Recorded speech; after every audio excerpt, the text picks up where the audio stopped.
بسم اللہ الرحمن الرحیم۔ السلام علیکم دوستو، دنیا بھر کی خبروں میں آج آپ سنیں گے، لیکن اس سے پہلے اگر ہو سکے تو لائک اور سبسکرائب کا بٹن ضرور دبا لیں۔ شکریہ۔ ایران کے نو منتخب صدر مسعود کے ایک بیان سے دشمنوں کی دوستوں چیخیں نکل گئی ہیں۔ اسلامی جمہوریہ ایران کے منتخب صدر نے حزب اللہ کے سربراہ کے نام میں پیغام میں کہا ہے کہ حزب اللہ کی حمایت پوری طاقت سے جاری رہے گی۔ اپنے پیغام میں ان کا کہنا ہے کہ ایران ہمیشہ غاصب صہیونی حکومت کے مقابلے میں حزب اللہ اور خطے کے عوام کا حامی رہا ہے اور رہے گا۔ ڈاکٹر مسعود کا کہنا تھا کہ حزب اللہ کی حمایت ایران کے نظام کی بنیادی پالیسیوں کا حصہ ہے۔ ایران کے منتخب صدر کا کہنا تھا کہ ناجائز صہیونی حکومت کے مقابلے میں مظلوم فلسطینی عوام اور تحریک استقامت کی حمایت حضرت امام خمینی کی ہدایت پر شامل ہے، جو کبھی منقطع نہیں ہوگی بلکہ پوری قوت سے جاری رہے گی۔ ڈاکٹر مسعود کا مزید کہنا تھا کہ ہمیں یقین ہے کہ اسلامی تحریکیں غاصب صہیونی حکومت کو مظلوم فلسطینی عوام اور خطے کی دیگر اقوام کے خلاف وحشیانہ حملوں اور جنگی جرائم کا سلسلہ جاری رکھنے کی اجازت نہیں دیں گی۔ ان کا کہنا تھا کہ خداوند عالم سے لبنان کے عوام اور تحریک استقامت کے مجاہدین کے لیے کامیابی اور کامرانی اور سرفرازی کی دعا کرتا ہوں۔ سابق وفاقی وزیر اسد عمر کا کہنا ہے کہ فی الحال عملی سیاست میں آنے کا کوئی ارادہ نہیں ہے۔ شاہد خاقان عباسی اور مفتی اسماعیل کی جماعت عوام پاکستان پارٹی کا حصہ نہیں بنوں گا۔ اسد عمر کا کہنا تھا کہ شاہد خاقان عباسی اور مفتی اسماعیل کو نئی سیاسی جماعت بنانے پر گلڈک کہتا ہوں، وہ بھی اس ملک کو بہتر کرنے کی کوشش کریں۔ ان کا کہنا تھا کہ میری حالت دیکھ لیں، مجھ سے چلا بھی نہیں جا رہا، میں نے کیا سیاست کرنی ہے۔ ابھی عملی سیاست میں آنے کا کوئی ارادہ نہیں ہے۔ 9 مئی مقدمات میں عبوری ضمانت کی درخواست کے سلسلے میں اسد عمر عدالت میں پیش ہوئے۔ انہوں نے عدالت سے درخواست کی کہ بڑی مشکل سے چل کر آ رہا ہوں، میری حاضری مکمل ہو چکی ہے، واپس جانے کی اجازت دے دیں، جس پر عدالت نے اجازت دے دی۔ بھارت کے وزیر اعظم نریندر مودی نے روس کے صدر پوٹن سے مذاکرات کے دوران روسی فوج کی طرف سے یوکرین کے خلاف لڑنے والے بھارتی لوگوں کا معاملہ بھی اٹھایا۔ بہتر معاشی امکانات کی تلاش میں نکلنے والے بہت سے بھارتی باشندے متعدد ممالک سے ہوتے ہوئے دوستوں روس پہنچ جاتے ہیں اور وہاں سے آگے بڑھنے کی بجائے پھنس کر رہ جاتے ہیں۔ ایسے کئی بھارتی باشندے روسی فوج کے کانٹیکٹ میں آ جاتے ہیں۔ گزشتہ سال ایسے کئی معاملات سامنے آئے تھے کہ بھارتی باشندوں کو ایجنٹس نے دھوکہ دے کر روسی فوج کا حصہ بنا دیا۔ سائن کرائے گئے کانٹیکٹ کی بنیاد پر ان بھارتی باشندوں کو روسی افواج نے یوکرین جنگ میں جھونک دیا، جس سے چند ہلاکتیں بھی ہوئی ہیں۔ بھارت نے یہ معاملہ روس سے سفارتی سطح پر بھی اٹھایا ہے۔ گزشتہ سال دونوں ممالک کے درمیان اس حوالے سے اعلیٰ سطحی کے رابطے بھی ہوئے تھے۔ بھارتی قیادت کے لیے اپنے باشندوں کو یوکرین جنگ کی دلدل سے نکالنا بہت بڑا معاملہ تھا، کیونکہ اس حوالے سے اسے شدید نکتہ چینی کا سامنا تھا۔ بھارتی وزیر اعظم نریندر مودی نے روس میں روسی صدر پوٹن سے ملاقات کے دوران یوکرین کے محاذوں پر روسی فوج کی طرف سے لڑنے والے بھارتی کانٹریکٹرز کا معاملہ بھی اٹھایا۔ بھارتی میڈیا کا کہنا ہے کہ نریندر مودی کے لیے یہ معاملہ صدر پوٹن کے سامنے اٹھانا لازم ہو گیا تھا۔ اب تک واضح نہیں کہ جو درجنوں بھارتی باشندے روسی فوج کے کانٹیکٹ کی بنیاد پر یوکرین کی جنگ میں شریک ہیں، ان کی واپسی کب ہوگی اور ہو بھی سکے گی یا نہیں۔ حالانکہ ان لوگوں کو یہ بھی کہا جاتا ہے کہ وہ بہتر معاشی امکانات کی تلاش میں دھوکہ نہ کھائیں اور سوچے سمجھے بغیر ایجنٹس پر بھروسہ نہ کریں، کیونکہ بیشتر ایجنٹس پیسے بٹورنے کے لیے لوگوں کو راستے میں ہی مرنے کے لیے چھوڑ دیتے ہیں۔ عمران خان کی بہن علیمہ خان کا کہنا ہے کہ عدت کا کوئی کیس نہیں ہے، ان کا مقصد اصل عمران کو اندر رکھنا ہے۔ عمران خان کی بہن علیمہ خان کا کہنا تھا کہ ہم ضمانت کے لیے آ رہے ہیں، تفتیشی افسر پیش نہیں ہوتا، انصاف نہیں مل رہا۔ افسر کا کہنا ہے کہ تفتیشی کیس میں محنت کر رہا تھا، اس لیے پیش نہیں ہوا۔ ہم نے عدالت سے درخواست کی ہے کہ اس کے لیے کوئی سزا مقرر کی جائے۔ علیمہ خان نے بتایا کہ تحقیقات میں صرف یہ سوال پوچھا گیا کہ آپ کی تصویر دیکھی، آپ وہاں تھی، جس پر میں نے بتایا کہ میں نہیں تھی بلکہ میری بہنیں موجود تھیں۔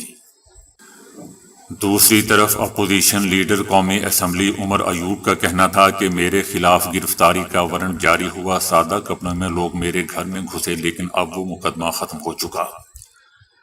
جج صاحب بار بار کہہ رہے ہیں کہ ان لوگوں کے خلاف ہم موجود شواہد پیش کریں، لیکن وہ لوگ شواہد پیش نہیں کر رہے۔ تفتیشی افسر ہم سے ہمارا فون مانگتا ہے، اس کے ذریعے انہوں نے کیا کرنا ہے، سی ڈی آر ان کے پاس ہے، اس کو استعمال کریں۔ جتنی نادان اور ڈفر حکومت یہ ہے، میں نے کبھی زندگی میں نہیں دیکھی۔ ایسا دوستو عمر ایوب کا کہنا ہے۔ راہل گاندھی نے جموں اینڈ کشمیر کے کٹھوعہ ضلع میں عسکریت پسندوں کے ساتھ تصادم میں 5 فوجیوں کی ہلاکت پر افسوس کا اظہار کیا ہے۔ ان کا کہنا تھا کہ ایک ماہ کے اندر 5واں حملہ ملک کی سلامتی اور ہمارے فوجیوں کی زندگیوں کے لیے ایک خوفناک دھچکا ہے۔ ان کا کہنا تھا کہ کٹھوعہ میں عسکریت پسندوں کے ذریعے فوج کی گاڑی پر گھات لگا کر کیے گئے حملے کی ہم شدید مذمت کرتے ہیں۔ دوستو لگتا ہے کہ یہ لوگ اب مذمت ہی کرتے رہیں گے، کوئی اس کا حل نہیں نکالیں گے۔ حل اس کا یہ ہے کہ اپنی فوج کو یہ یہاں سے نکالیں اور کشمیریوں کو ان کے حال پر چھوڑ دیں۔ دوستو یاد رہے کہ جموں اینڈ کشمیر میں کٹھوعہ کے میچنڈی علاقے میں ایک عسکریت پسندانہ حملے میں بھارتی فورسز کے 5 سپاہی ہلاک اور 6 دیگر زخمی ہوئے۔ پاکستانی حکومت نے آئی ایس آئی کو شہریوں کی فون کال سننے یا ٹریس کرنے کی منظوری دے دی ہے۔ آئی ایس آئی کو شہریوں کی فون کال کے ساتھ ساتھ میسیجز میں مداخلت یا ٹریس کرنے کا بھی اختیار ہوگا۔ کابینہ کے فیصلے میں کہا گیا ہے کہ ایجنسی کا نامزد کیے گئے افسر کو فون کال میں مداخلت یا اس کو ٹریس کرنے کا اختیار ہوگا۔ ایجنسی اس کام کے لیے گریڈ 18 سے کم کے افسر کو تعینات نہیں کر سکے گی۔ کابینہ نے نامزدگی کا اختیار پاکستان ٹیلی کمیونیکیشن ایکٹ 1996 کے سیکشن 54 کے تحت دیا ہے۔ حکومت پاکستان نے ماہانہ 200 یونٹ تک صارفین کے لیے بجلی کی قیمت بڑھانے کا فیصلہ واپس لینے کی تجویز دے دی ہے۔ ماہانہ 200 یونٹ کے پروٹیکٹڈ اور نان پروٹیکٹڈ صارفین کے لیے ٹیرف میں اضافہ واپس لینے کی تجویز کی گئی ہے۔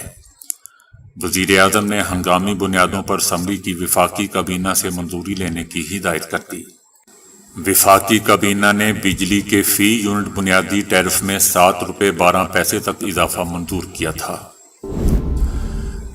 امریکی حکومت نے پاکستان میں 9 مئی کو ہونے والے پرتشدد واقعات کی مخالفت کر دی۔ امریکہ کا کہنا ہے کہ ہم 9 مئی کو پاکستان میں توڑ پھوڑ اور آگ لگانے کے واقعات کی مذمت کرتے ہیں۔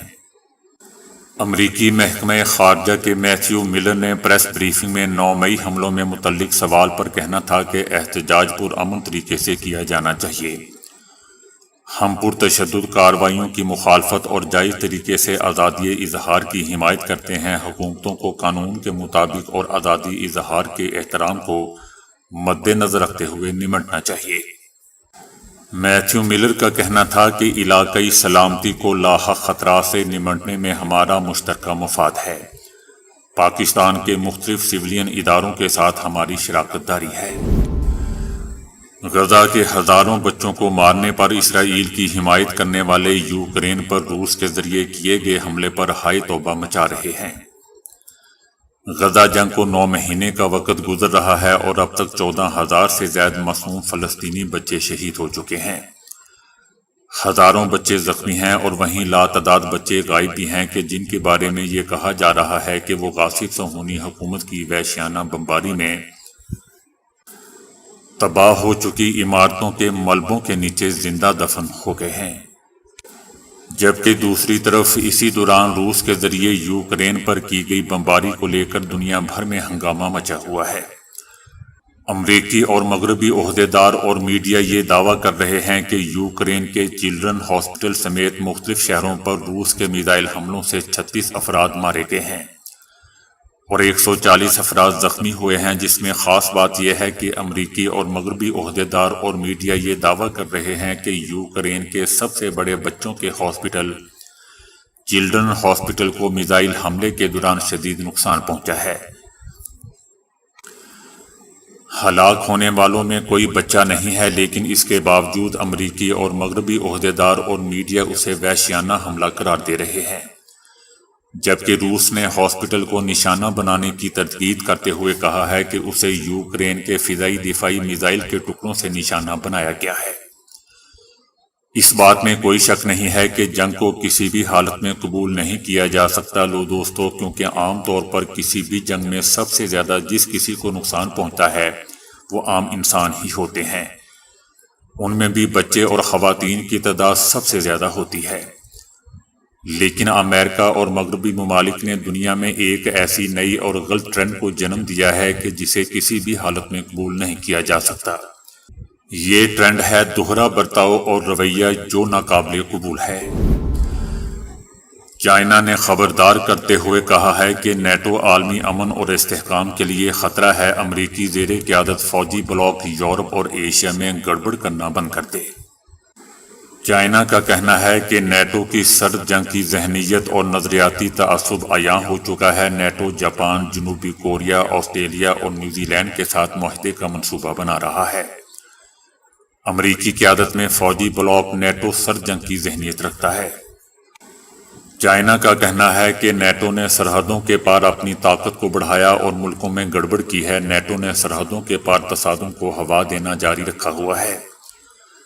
چائنا نے خبردار کیا کہ نیٹو کو اپنی علاقائی اور دفاعی تنظیم کی پوزیشن کی پاسداری کرنی ہوگی۔ اقوام متحدہ نے اعلان کیا ہے کہ بین الاقوامی ادارہ ایران کے نئے صدر مسعود کے ساتھ تعاون کے لیے خواہش مند ہے۔ اقوام متحدہ کا کہنا ہے کہ ہم ایران کے نئے صدر کے ساتھ تعاون کے خواہش مند ہیں۔ دوستو، یاد رہے کہ اقوام متحدہ کا یہ بیان ایسے وقت میں سامنے آیا ہے جب امریکہ نے ایرانی صدارتی انتخابات کے نتائج پر اپنے پہلے رد عمل میں مداخلت پسندانہ بیانات کو دہراتے ہوئے دعویٰ کیا تھا کہ ایران میں انتخابات آزادانہ اور منصفانہ نہیں ہوتے اور نہیں ہوئے ہیں، اور کہا تھا کہ انتخابات کے نتائج کی وجہ سے ایران کے بارے میں امریکہ کا نقطہ نظر پر کوئی اثر نہیں پڑے گا۔ امریکہ کا کہنا تھا کہ ایرانی صدارتی انتخابات آزادانہ یا منصفانہ نہیں تھے اور اس سے ایران کے بارے میں ہماری پالیسیوں میں کوئی بنیادی تبدیلی نہیں آئے گی۔ دنیا بھر میں جڑواں پیدا ہونے والے بچوں کی شرح تاریخ کی بلند ترین سطح پر پہنچ چکی ہے۔ دنیا بھر میں ہر 40 بچوں میں سے ایک پیدائش جڑواں بچوں کی ہے۔ ایک تحقیق میں کہا گیا ہے کہ ہر سال 16 لاکھ جڑواں بچے پیدا ہو رہے ہیں۔ ایک سائنسی میگزین ہیومن ری پروڈکشن میں شائع ہونے والی اس تحقیق کے مطابق جڑواں بچوں کی پیدائش میں اضافے کی ایک وجہ ترقی یافتہ ممالک میں ٹیکنالوجی کا استعمال ہے۔ ٹیکنالوجی ART کے استعمال میں زیادہ سے زیادہ اضافہ دیکھنے میں آیا ہے۔ برطانیہ کی آکسفورڈ یونیورسٹی کی پروفیسر کرسچین مورڈین نے بتایا ہے کہ دنیا بھر میں 20ویں صدی کے وسط سے اب تک جڑواں بچوں کی شرح پیدائش سب سے زیادہ ہے۔ اس تحقیق کے نتائج 135 ممالک سے حاصل کیے جانے والے اعداد و شمار پر مبنی ہے۔ رپورٹ میں بتایا گیا ہے کہ جڑواں بچوں کی پیدائش کی شرح افریقہ میں سب سے زیادہ ہے۔ غریب ممالک میں جڑواں بچوں کی پیدائش میں اضافہ محققین کے لیے باعث تشویش ہے۔ ان کے خیال میں کم آمدنی والے ممالک میں پیدا ہونے والے جڑواں بچوں پر زیادہ توجہ دینے کی ضرورت ہے۔ ناسا کے سائنسدانوں نے کہا ہے کہ زمین کے مدار میں کچھ عرصے سے گردش کرنے والی پر اسرار چیز شہابیہ نہیں بلکہ ایک 54 سالہ پرانا راکٹ تھا۔ اس سال ستمبر میں دریافت ہونے کے بعد اس پر اسرار شے کو شہابیہ کی فہرست میں شامل کر لیا گیا تھا۔ یونیورسٹی آف ایریزونا کی ایک ٹیم نے ہوائی میں نصب انفراریڈ ٹیلی اسکوپ کی مدد سے زمین کے مدار میں گردش کرنے والی اس پر اسرار چیز پر تحقیق کی تو انکشاف ہوا کہ یہ شہابیہ نہیں بلکہ چاند کے مشن پر بھیجے جانے والے راکٹ سرویر 2 کا ایک حصہ ہے، جسے 1966 میں روانہ کیا گیا تھا، لیکن یہ چاند پر اترنے میں کامیاب نہیں ہو سکا تھا۔ یہ گزشتہ مہینے زمین کے مدار میں داخل ہوا تھا۔ اور منگل کے روز یہ زمین سے اپنے قریب ترین فاصلے پر تھا، جو تقریباً 50,500 کلومیٹر تھا۔ تو دوستو ابھی کے لیے اتنا ہی۔ ویڈیو کو لائک اور شیئر کرنے کا بہت بہت شکریہ۔